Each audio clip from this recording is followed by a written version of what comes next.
Tous les jours dès 16h, Historiquement Vôtre vous raconte l'histoire sans se la raconter. Et elle nous raconte des histoires toujours vérifiées, sans jamais trahir la vérité. Clémentine Portier-Kaltenbach. Aujourd'hui, Clémentine, vous nous racontez celui qui a trahi, oui, 3 fois, Judas, véritable symbole de la trahison.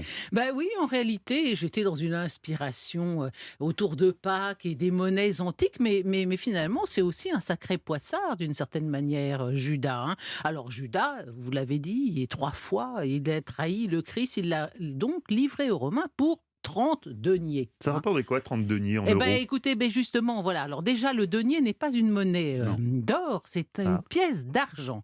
Et ce mot denier, ça vient du latin denarius, et c'était une des monnaies de base de l'Empire romain. Il avait cours dans la majorité de l'Europe, la totalité de l'Afrique du Nord et du Proche-Orient. Et puis, le denier, il s'est perpétué jusqu'au Moyen-Âge, dans le royaume dans les royaumes d'Occident, bien sûr. On parle des deniers. On utilisait des deniers au Moyen-Âge ici. Hein. Et puis, dans les pays arabes, le denier est devenu le dinar. Le dinar, voilà, Stéphane, bravo, j'ai une bonne réponse que j'ai trouvée. Ouais. Merci, Historiquement Vôtre. Hein. Alors, le denier, c'est donc une pièce d'argent qui a été créée en 212 avant Jésus-Christ pour financer la deuxième guerre punique. Les guerres puniques, c'est Rome et Carthage. Hein. Et le denier pesait dans les 4 grammes d'argent. Alors on peut déduire de cette information que Judas l'Iscariote aurait livré le Christ. Si c'est 30 deniers qui font chacun 4 grammes, ça nous fait donc 4 fois 30, 120 grammes d'argent, vous êtes d'accord? Ah oui. Au cours actuel de l'argent, la valorisation de cette trahison semble assez dérisoire en fait, puisque une once d'argent, donc 30 grammes, vaut aujourd'hui dans les 20,50 €. Oh non. Voilà, 120 grammes, ça fait 4 onces, 4 fois 20,50 €, 82 €. Pour Et trahir ça le dit, Christ, on aurait demandé plus. 82 €, c'est pas génial. Alors maintenant, je vous rassure, c'était mieux que ça, parce que les cours actuels de l'argent sont très, très bas. Sous l'Empire romain, le ratio or-argent est de 12 contre 75 de nos jours. Ça veut dire qu'il faut 75 onces d'argent pour acheter une once d'or de nos jours. Vous avez perdu Stéphane, hein, c'était un littéraire. Bon, je vous ai perdu, Stéphane, mais vous allez... suivez-moi quand même. C'est normal d'ailleurs que l'argent soit moins cher, parce que l'argent est 20 fois plus abondant que l'or en ce bas monde. Mais ça, les Romains ne le savaient pas, eux, évidemment. Donc le ratio entre les deux était moins grand. Donc l'once d'or aujourd'hui, c'est dans les 1520 €. Ah oui.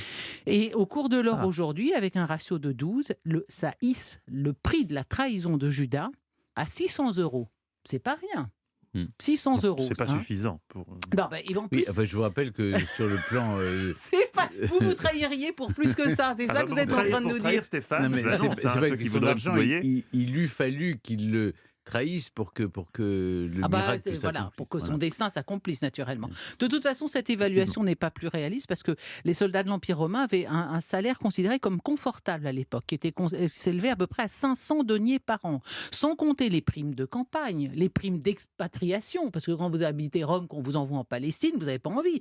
La cantine, les réductions sur le vin, tout ça, ça faisait pas mal. Donc ces 30 deniers en réalité que touche Judas pour trahir le Christ, ça équivaut à peu près au pouvoir d'achat d'un mois de salaire de base d'un légionnaire romain, donc en gros un SMIC, si vous voulez. Donc c'est à peu près 1500 €.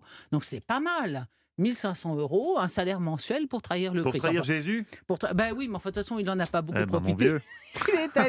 Il est allé se pendre, le malheureux Judas, à un arbre qui porte aujourd'hui le nom d'arbre de Judée. C'est l'arbre auquel s'est pendu Judas. Alors, après les deniers de Palestine, passons au talent de la Grèce antique. Est-ce que vous savez que quand une cité grecque était trop endettée, elle empruntait aux dieux? C'est ce que raconte Thucydide. En 409 avant Jésus-Christ, à Athènes, à la tête de la puissante ligue de Délos, eh bien, Athènes affrontait sa rivale Sparte. Hein, c'est les guerres du Péloponnèse. Et comme Sparte occupe une partie du territoire où Rome a des mines d'argent, extrait son argent. Non, je dis Rome, c'est Athènes. Athènes manque d'argent. Alors, qu'est-ce qu'on peut faire pour continuer à financer la guerre? C'est là que Périclès fait la suggestion d'emprunter aux dieux, de toucher au trésor des dieux pour continuer les combats. On prend les trésors, les objets sacrés, et on se renfloue. Et on va même choper l'or qui revêtait la statue géante d'Athéna à l'intérieur du Parthénon. Mais on ne se disait pas qu'ensuite on allait être maudit par les dieux? Ah ben on empruntait, c'était pour le rendre après. Bien sûr. Alors la statue d'Athéna, c'était dans les 40 talents d'or, c'est-à-dire une tonne d'argent. hein. Et l'inventaire des objets sacrés du Parthénon garde encore les traces de toutes ces ponctions successives, mais aussi de la reconstitution du trésor après la fin de la guerre. C'était pas si exceptionnel, hein. Il y a plusieurs traces de ces emprunts réguliers de la cité au trésor de Délos et leur remboursement. Alors la ville emprunte aux dieux tout le temps pour dresser des fortifications, pour acheter du grain, pour faire des dons à des cités ou des rois amis. Évidemment, sans doute, comme créanciers, les dieux étaient bien plus redoutés que des créanciers en chair et en os, hein.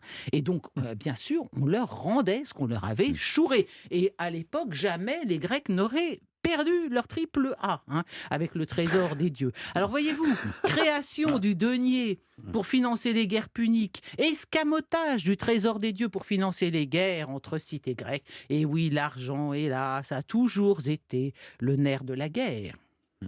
Bravo Clémentine. Eh bien, on va aller du côté du pont Alexandre III, gratter un petit peu l'or des statues pour ensuite Mais l'or se des dieux, refaire peut-être on peut aller au Vatican vendre On le rendra. des œuvres. Quelques vendra, bien œuvres sûr. d'art, oui. Quelques œuvres d'art de Michel-Ange. Et en même temps, c'est beau ce trésor du Vatican, parce que c'est vrai que c'est au pouvoir temporel de l'Église qu'on doit les galeries vaticanes, et qui est quand même un des plus beaux trésors en ce bas monde, et à la piété des gogos que nous avons tous été aujourd'hui, hier, demain, ou que nous serons, et qui ont craché au bassinet du... Non, ne vous emportez pas, Clémentine, tout va bien se passer. On